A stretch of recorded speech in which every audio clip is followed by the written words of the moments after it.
Okay, what's up guys? JP here.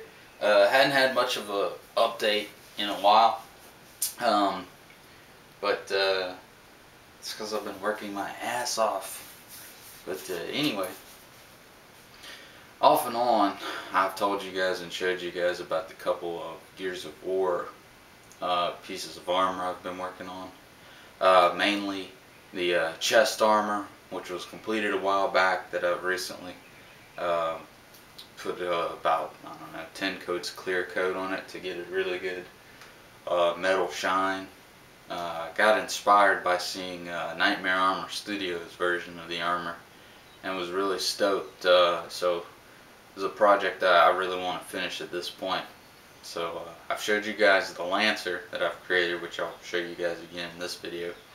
But each night I do have a little time from work. I have been slowly picking on the armor, and I've got pretty far at this point. And I'll go ahead and show you the pieces I have. Now, this is kind of a blend. I'm calling it the COG armor, but certain elements are Marcus Phoenix, but it's mostly just COG because I have sculpted a COG helmet, coast to coast custom COG helmet, which is halfway under rubber right now, which I'll show you guys and do a little explaining. Yeah, so certain elements I got from the game, certain elements I have got from Nightmare Armor Studios' version of the armor, and then some I just used from screenshots. For my gauntlets, I actually used some Master Chief gauntlets out of the molds I had and slightly modified them, put some spikes and stuff on them, but to make it more custom, make it more my armor. But I'll go ahead and show you the pieces I have in here, and then we'll move to the shop and look at the sculpt.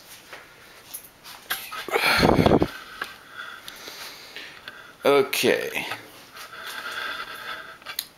so right now you'll see from the left to the right I have the thigh pieces, the shin pieces, the shoulder bells, the belt, the cod piece, the forearms, and the bicep pieces. These I took a picture from the Nightmare shins and went in Photoshop and made me a template, which was super easy to do. And this being my first foam build, this is these first parts I started on, and I must say that the EVA foam is extremely easy to work with, and with a heat gun you can get a smooth finish. So I'm really liking how these came out. I just did all the aging with airbrush. There's no battle damage, just aging from the airbrush. All of these parts are coated in high gloss clear coat. So I'll show you the thigh piece. So they're very shiny. I don't know that I'll actually do battle damage on these. Maybe blood splatter, but probably not battle damage. Mostly because I like the Nightmare armor so much that I kind of want to go with that look. So yeah, here's the belt piece and the cod piece, which I tried to copy as most I could from the Nightmare armor. But yeah, they're really shiny. So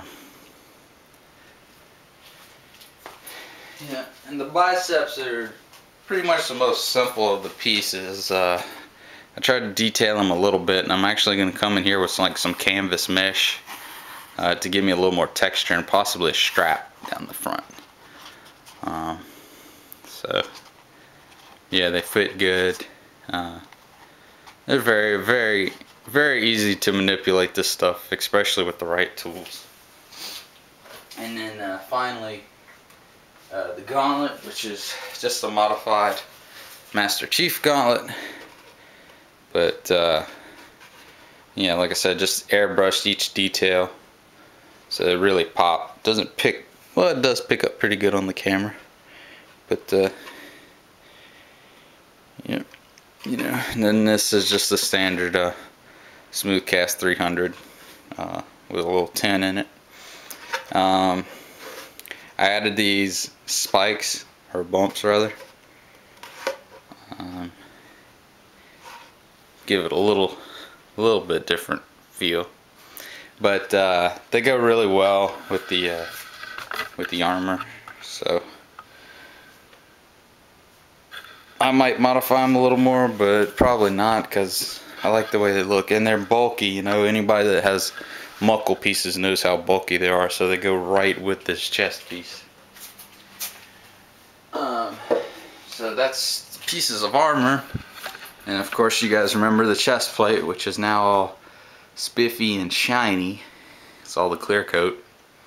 I showed in another video I have the lights installed in the shoulders, and they actually light up. I just don't have any batteries in them right now. And you guys remember the Lancer that I had completed, which might get some more. This might get some battle damage, but yeah. I explained in earlier videos how I went about making this gun. But this was a very fun build. It took probably a couple weeks to build. So, while I'm in here, I'll go ahead and show you guys. I had been working on Pip-Boy. I had actually got from Dave. Kind of modified it and remolded it.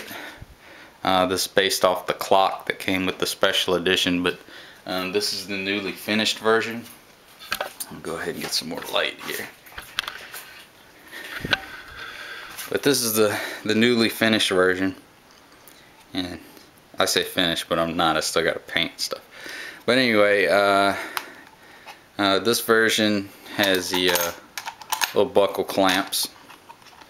Okay, kind of the same hinge that everybody else is using, but what makes my model a little different is you can remove the top bezel here, okay, and reveals a cavity. Now this is actually extended out about ½ an inch, so you could fit a bigger screen behind it. So, and the way mine works is